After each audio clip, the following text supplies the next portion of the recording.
حال ہی میں ایک فیملی ہماری کالونی میں رہنے آئی۔ اس فیملی کی ایک لڑکی بہت خوبصورت تھی اور پرکشش بھی۔ پتہ نہیں اس کو مجھ میں ایسا کیا اچھا لگا کہ مجھے وہ پسند کرنے لگی۔ جب بھی میں دفتر جاتا تو مجھے اپنے گھر کی چھت پر دیکھتی۔ کافی دن ایسے ہی چلے۔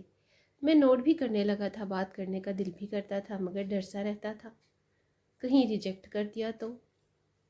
خیر، ایک دن میں دفتر سے جلدی واپس آ گیا تو وہ لڑکی ہمارے برآمدے میں بیٹھی میرے چھوٹے بھائی کو پڑھا رہی تھی۔ اس کو دیکھ کر میرے چہرے پر ہلکی سی مسکراہٹ آئی۔ اس نے یہ نوٹ کیا۔ میں روز دفتر سے جلدی آنے لگا۔ ہماری تھوڑی بہت بات بھی ہونے لگی۔ ہم ایک دوسرے کے ساتھ فری ہونے لگے، ہنسنے مسکرانے لگے۔ پھر بات موبائل پہ ہونے لگی۔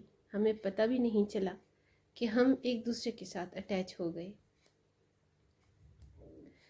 پھر ایک دن اس نے مجھے پرپوز کر دیا۔ میں بہت خوش تھا اور میں نے بھی ہاں کر دی اور بولا مجھے بھی پیار ہے آپ سے، لیکن پرپوز کرنے سے ڈرتا تھا کہ کہیں دوستی ہی نہ ختم ہو جائے، اس لیے نہیں کیا۔ خیر، ہم بہت خوش تھے، بہت زیادہ ایک دوسرے کا خیال رکھنے لگے تھے،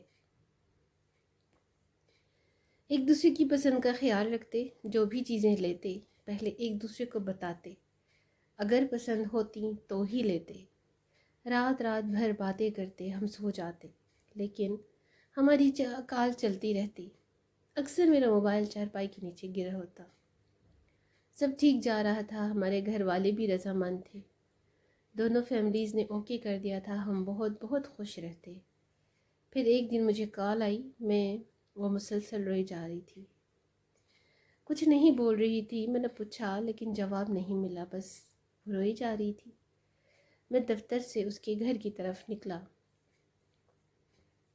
جب گھر پہنچا تو پتہ چلا کہ اس کی بہن کی موت ہو گئی ہے۔ وہ بہت زیادہ دکھی تھی، وہ بہت کم بات کرنے لگی تھی۔ میں کافی کوشش کرتا اس کو ہنسانے کے لیے، اس سے باتیں کرنے کی، لیکن اس کا ہر بات پر ایک ہی جواب ہوتا، ہاں ہوں۔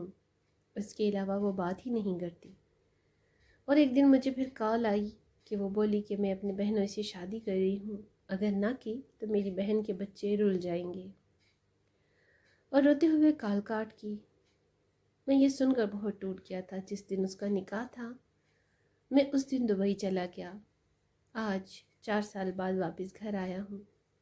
سنا ہے وہ اپنے گھر میں بہت خوش ہے۔ اللہ پاک اس کو خوش رکھے، آمین۔